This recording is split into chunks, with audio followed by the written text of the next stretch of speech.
की शुरुआत होती है एक घर से, जिसमें मार्गरेट नाम की औरत बहुत पेन में होती है क्योंकि वो एक बच्ची को जन्म देने वाली थी। लेकिन जन्म देते ही वो उसे डेविल समझ के मारने की कोशिश करती है, पर फिर वो अपनी मासूम सी बच्ची को देख के अपने आप को रोक लेती है। अब बहुत साल बाद कैरी नाम की लड़की, जो उसी औरत यानी कि मार्गरेट की बेटी होती है, उसको पूल वॉलीबॉल खेलते हुए दिखाया जाता है, जहाँ वो गलती से एक टीममेट को बॉल मार देती है जिसका नाम सू होता है। अब वॉलीबॉल खेलने के बाद कैरी शावर लेने जाती है, लेकिन तभी उसके हाथ खून से भर जाते हैं। ये देखकर वो सबसे हेल्प मांगने लगती है, लेकिन उसकी हेल्प करने की जगह सब उसका मजाक उड़ाने लगते हैं। एक्चुअली इधर कैरी को उसका पहला मेंस्ट्रुअल पीरियड आया हुआ था, लेकिन उसको पीरियड के बारे में कोई नॉलेज नहीं होने के कारण वो खून देख के पागलों की तरह चिल्लाते हुए मदद मांगने लगती है। लेकिन बाकी लड़कियां उसको ऐसी हालत में देख के टीज करने लगते हैं। इवन उनमें से क्रिस नाम की एक लड़की, जो कैरी को स्कूल में सबसे ज्यादा बुली किया करती है, वो भी अपने फोन में उसको इस हालत में रिकॉर्ड करने लगती है। बट तभी वहाँ पे उनकी जिम टीचर मिस रीता आ जाती है और सिचुएशन को कंट्रोल करने की कोशिश करती है एंड कैरी को प्रिंसिपल के ऑफिस में लेके जाती है, जहाँ प्रिंसिपल कैरी के अगेंस्ट जाकर उसकी मॉम को इन्फॉर्म कर देते हैं, जिससे कैरी और भी ज्यादा परेशान और डर जाती है। जिसके बाद पास में रखा वाटर कूलर भी अचानक से एक्सप्लोड कर जाता है। अब घर में आने के बाद भी कैरी अंदर नहीं जाती है और बाहर कार में ही चुपचाप बैठी रहती है। जिस दौरान वहाँ एक बच्चा आता है और कैरी को टॉन्ट करने लगता है क्रेजी कैरी बोल के, लेकिन तभी उस बच्चे को एक इनविजिबल फोर्स साइकिल से गिरा देता है और वो बच्चा डर के वहाँ से भाग जाता है। अब इसके बाद वो घर में मार्गरेट को खुद का सर दीवार पर मारते हुए देखती है। कैरी उसके रिलीजियस मदर से पूछती है कि उन्होंने पीरियड्स के बारे में उसे कभी कुछ क्यों नहीं बताया था, लेकिन मार्गरेट कैरी के पीरियड को सिन यानी कि पाप मानते हुए उसे अब्यूज करने लगती है और उसे एक क्लोजेट के अंदर बंद कर देती है गॉड के पास प्रे करने के लिए। लेकिन बाहर आने के लिए कैरी जोरों से चिल्लाने लगती है, जिससे डोर पर क्रैक आ जाता है और इससे मार्गरेट एंड कैरी दोनों बहुत ही शॉक हो जाते हैं। अब इधर उसी रात सू अपने बॉयफ्रेंड टॉमी के सामने कन्फेस करती है कि कैरी के इंसिडेंट में बाकियों के साथ वो भी इन्वॉल्व थी, जिसके चलते टॉमी उसे शांत करवाता है और उसकी गलती के लिए कैरी से सॉरी बोलने के लिए कहता है। लेकिन इधर दूसरी तरफ क्रिस कैरी को और ज्यादा परेशान करने के लिए अपने बॉयफ्रेंड बिली और दोस्त के सामने उसकी वीडियो ऑनलाइन अपलोड कर देती है। अब इसके बाद अगले दिन पीई क्लास के टाइम रीता सारे स्टूडेंट्स को बताती है कि उन लोगों ने कैरी के साथ जो भी कुछ किया वो बहुत गलत है और उसके पनिशमेंट के तौर पर वो उन्हें बहुत मुश्किल ड्रिल्स करने के लिए देती है और बताती है कि जो कोई भी ये ड्रिल्स कंप्लीट नहीं करेगा वो स्कूल प्रॉम में नहीं जा पाएगा। अब क्योंकि क्रिस को लगता है कि उसने कुछ भी गलत नहीं किया है, जिसके कारण वो ड्रिल्स करने से मना कर देती है और दूसरे स्टूडेंट्स को भी मनाने की कोशिश करती है, ये बोल के कि उन सब को प्रॉम अटेंड करने से एक जिम टीचर नहीं रोक सकती है। लेकिन मिस रीता क्रिस के इस एटीट्यूड को देखते हुए उसे सस्पेंड कर देती है। तभी क्रिस सू को उसका साथ देने के लिए कहती है, बट क्योंकि सू को रियलाइज हो चुका था कि उसने गलती की है, जिसके कारण वो क्रिस की बात नहीं मानती। अब यहाँ स्कूल में हम कैरी को देखते हैं, जहाँ सारे स्टूडेंट्स उस पर हंस रहे होते हैं, जिसे देख के वो बहुत ज्यादा सैड हो जाती है और वॉशरूम में चली जाती है, जहाँ गुस्से में मिरर की तरफ देखते ही वो अपने आप टूट जाता है, जिससे उसको पहली बार रियलाइज होता है कि उसके पास एक खास पावर है। अब खुद के पावर्स के बारे में जानने के लिए वो लाइब्रेरी में जाके टेलीपैथिक पावर्स के बारे में रिसर्च करती है, जिससे उसको समझ आता है कि वो ऑब्जेक्ट्स को अपने मेंटल पावर से कंट्रोल कर सकती है। अब इसके बाद इंग्लिश क्लास में जब उसके टीचर उसे पोएम सुनाने के लिए बोलते हैं, लेकिन पोएम खत्म होते ही सू और टॉमी को छोड़ के बाकी सब उस पे फिर से हंसने लगते हैं, जिससे टॉमी टीचर पर गुस्सा हो जाता है और कैरी की पोएम की तारीफ करता है। अब इधर प्रॉम में बैन होने के बाद क्रिस अपने डैड, जो कि एक लॉयर थे, उनको लेके प्रिंसिपल प्रिंसिपल के ऑफिस में चली जाती है, जहां उसके डैड सस्पेंशन को हटाने के लिए प्रिंसिपल को धमकी देने लगते हैं। लेकिन तभी रीता बताती है कि कैरी के शावर वाली वीडियो किसी ने यूट्यूब पर अपलोड कर दिया है और उनका पूरा शक क्रिस्टीन पर है। अब इस बात को प्रूफ करने के लिए मिस रीता क्रिस को उसका फोन चेक करवाने के लिए कहती है। इवन उसके डैड के बोलने के बाद भी वो साफ साफ मना कर देती है और वहाँ से उठ के चली जाती है, जिसके बाद वो गुस्से में सू के पास जाती है और उसे टॉन्ट मारने लगती है कि सू को एक्चुअली कैरी के लिए कोई बुरा फील नहीं हो रहा, बल्कि असल में उसको टॉमी के साथ प्रॉम में जाना है और इसीलिए सू ने उसका साथ नहीं दिया। अब इसके बाद हम उसी रात कैरी को देखते हैं, जहां उसे अच्छे से खुद के पावर को कंट्रोल करना आ गया था। अब इसके बाद फिर से सू को दिखाया जाता है, जहां वो कैरी के लिए बहुत बैड फील कर रही होती है एंड बदले में वो कैरी के लिए कुछ अच्छा करना चाहती है। अब तभी उसको याद आता है कि क्लास में उसे सपोर्ट करने पर कैरी टॉमी पर अट्रैक्टेड फील कर रही थी, तो कैरी को एक अच्छा टाइम देने के लिए सू अपने बॉयफ्रेंड टॉमी को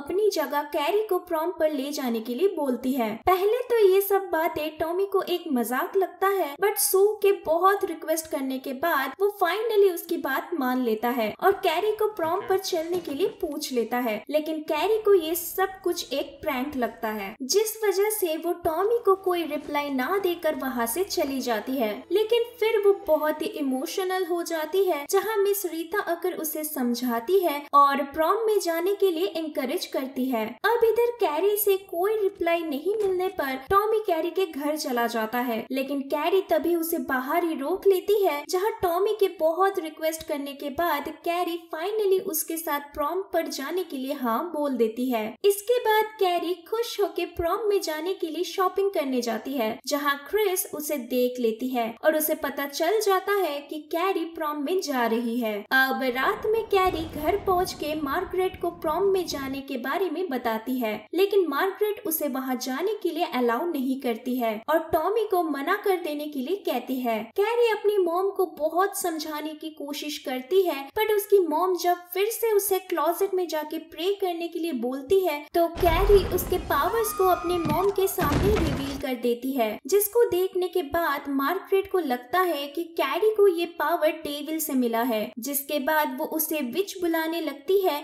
और प्रे करने लगती है। बट कैरी उसके मॉम को अपनी टेलीपैथिक पावर्स के बारे में एक्सप्लेन करते हुए बताती है कि वो ऐसी अकेली इंसान नहीं है जिसके पास ऐसा पावर्स है, और वो कहती है कि इस टाइम वो चीजें चेंज करना चाहती है और एक नॉर्मल लाइफ जीना चाहती है। लेकिन वही दूसरी तरफ हम क्रिस को उसके बॉयफ्रेंड और कुछ दोस्तों के साथ देखते हैं, जहां वो लोग कैरी से रिवेंज लेने के लिए एक पिग फार्म में जाते हैं और वहां एक पिग को मार के उसका खून लेके प्रॉम रूम में जाके खून से भरी बकेट को रस्सी से बांध देते हैं, ताकि बाद में सही टाइम आने पर वो लोग उस बकेट को कैरी पर गिरा सके। अब देखते ही देखते वो दिन आ जाता है। प्रॉम में जाने के लिए कैरी खुद से ड्रेस बनाती है और बहुत एक्साइटेड होती है। अब इवनिंग को जब टॉमी उससे प्रॉम के लिए लेने आ जाता है, तो मार्गरेट उसे रोकने की बहुत कोशिश करती है, लेकिन कैरी अपने पावर से उसे रोक लेती है और क्लोजेट में बंद कर देती है।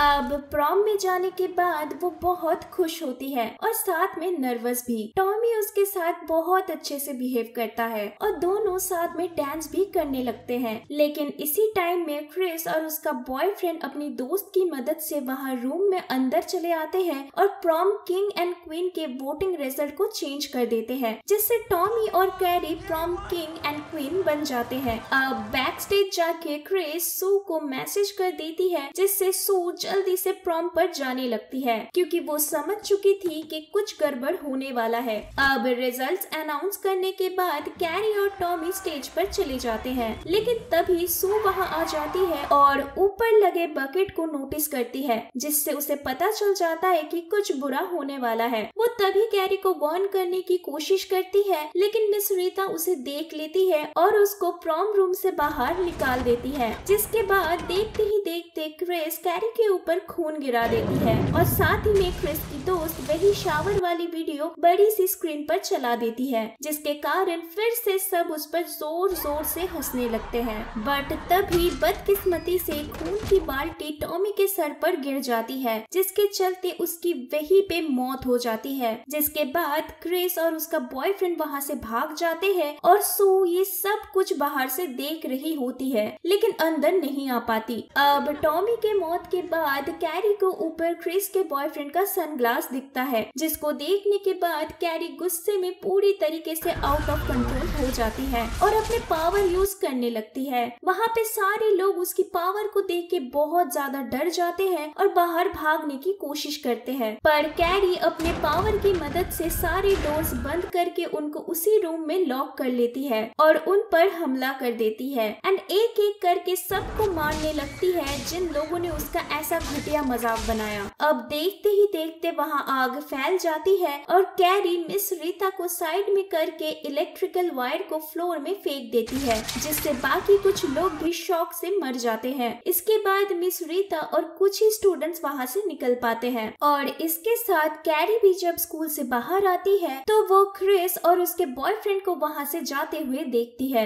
जिसके बाद कैरी उन दोनों का पीछा करती है और अपनी पावर से उन्हें रोक लेती है। लेकिन क्रिस और उसका बॉयफ्रेंड कार को घुमाते हैं और कैरी को गाड़ी से मारने की कोशिश करते हैं, लेकिन वो अपने पावर को यूज करके गाड़ी को रोक लेती है, जिससे बिली का नाक टूट जाता है और बहुत ज्यादा ब्लड लॉस होने के कारण वो वहीं पे मर जाता है। इसके बाद क्रिस वहाँ से भागने की कोशिश करती है, लेकिन कैरी अपने पावर से उसे रोक लेती है और उसके कार को उठा के गैस स्टेशन में फेंक देती है। अब लास्ट में वो क्रिस के कार के सामने गैस पंप को गिरा देती है, जिससे क्रिस की कार एक्सप्लोड कर जाता है और उसकी भी वहीं पे मौत हो जाती है। अब इस सब के बाद कैरी घर पहुंचते ही सबसे पहले उस क्लोसेट में देखने जाती है जहां उसने प्रॉम में जाने से पहले अपनी मम्मी को बंद किया था, लेकिन कैरी को वहां मार्गरेट नहीं मिलती। अब नहाने के बाद वो मार्गरेट से मिलती है, जहां वो अपने मॉम को सब कुछ कहती है कि कैसे सबने उसका मजाक उड़ाया है, लेकिन मार्गरेट बताने लगती है कि उसे बहुत पहले ही कैरी को मार डालना चाहिए था।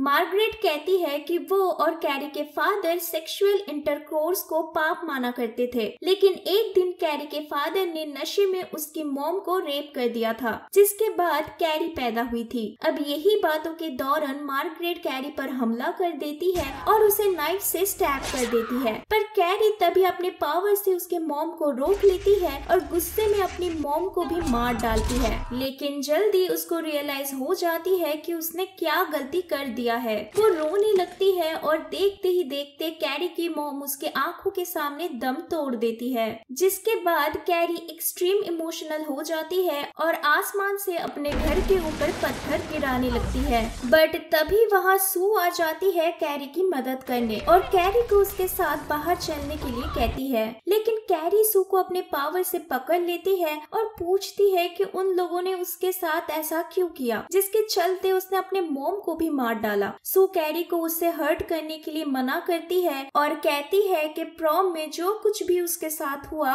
उसमें उसका कोई हाथ नहीं है। अब इसी दौरान कैरी उसे बताती है कि सू प्रेग्नेंट है और वो अनबॉर्न चाइल्ड एक लड़की है, जिसको सुन के सू शॉक हो जाती है क्योंकि उसे खुद नहीं पता होता है कि वो प्रेग्नेंट है। अब घर क्रैश होने से पहले कैरी सू को बचाने के लिए अपनी पावर की मदद से उसको बाहर भेज देती है और कुछ टाइम बाद पूरा घर तबाह हो जाता है। अब इसके बाद हम लास्ट सीन में सू को देखते हैं, जहां वो कैरी के ग्रेव को विजिट करने आई हुई थी, लेकिन तभी सू को पेट में बहुत पेन होना स्टार्ट हो जाता है और ठीक इसके नेक्स्ट सीन में हम सू को डिलीवरी रूम में देखते हैं। लेकिन कुछ देर बाद कैरी के हाथ के जैसा ही खून से कवर्ड एक हाथ निकलता है और उसके हाथ को पकड़ लेता है। सू डर से चिल्लाने लगती है, लेकिन तभी उसकी मॉम वहां आ जाती है और उसे शांत करवाने की कोशिश करती है, जिससे हमें पता चलता है कि ये सब कुछ सू का एक नाइटमेयर था, जिससे समझ आता है कि सू अभी भी काफी डरी हुई रहती है उस ब्लैक प्रॉम नाइट के कारण। दोस्तों, अगर ये वीडियो आपको पसंद आई तो चैनल को सब्सक्राइब और वीडियो पर लाइक एंड कमेंट करना मत भूलिएगा। मिलते हैं नेक्स्ट वीडियो में।